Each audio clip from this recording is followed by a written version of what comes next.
Hey guys, in this video I'm going to walk you through how to disassemble the new SSE18. So let's get started. First you take out the magazine, then you take off the slide, then you disconnect the battery, like so. Take the battery out. Okay.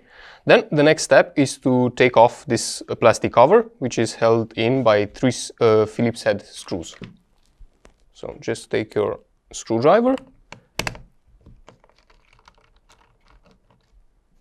and unscrew these 3 Phillips head screws.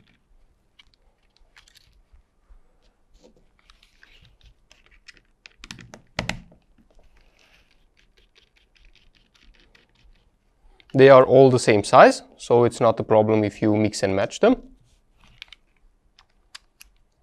Take off the cover and then we can see the internal nozzle set.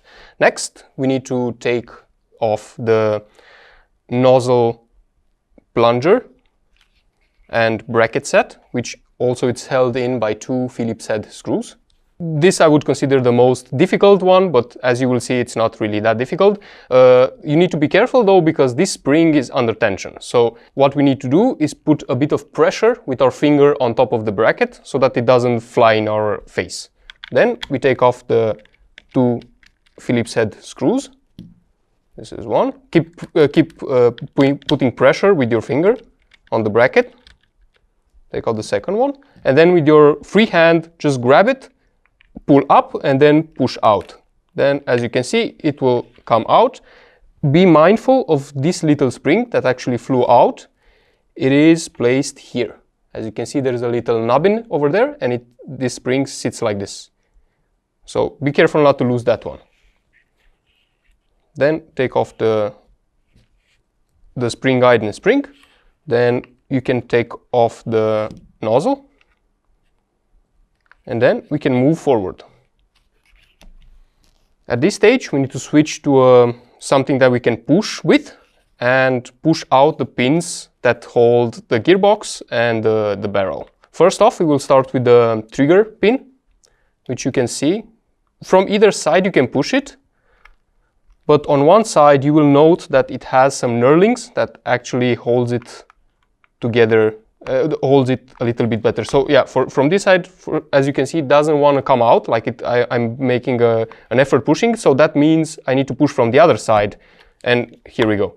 Like from the other side, it comes out more easily, and you can see the knurlings that actually prevent me from pushing it the wrong way.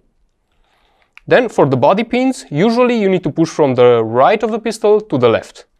And we have 1, 2, 3, 4 pins. So all of them are the same size. We just need to push them from one side. It's fairly easy. And then with your finger, just take them out. Okay. At this stage, we can pull up a little bit on the barrel and we can push down the whole gearbox mechanism. When this is out of the way, you can pull a little bit on the barrel and that will free up the barrel and trigger system. Then you need to just untangle it, just take it off from the wirings basically. And it's not hard at all, it's just in this empty space that the barrel and the trigger assembly comes out. Then we can literally slide out the gearbox assembly and we are left with the empty frame. At this stage, there's nothing left to do except disassembling the whole gearbox, which is a more complicated process, which you hopefully should never have to do because we do sell this as a complete spare part.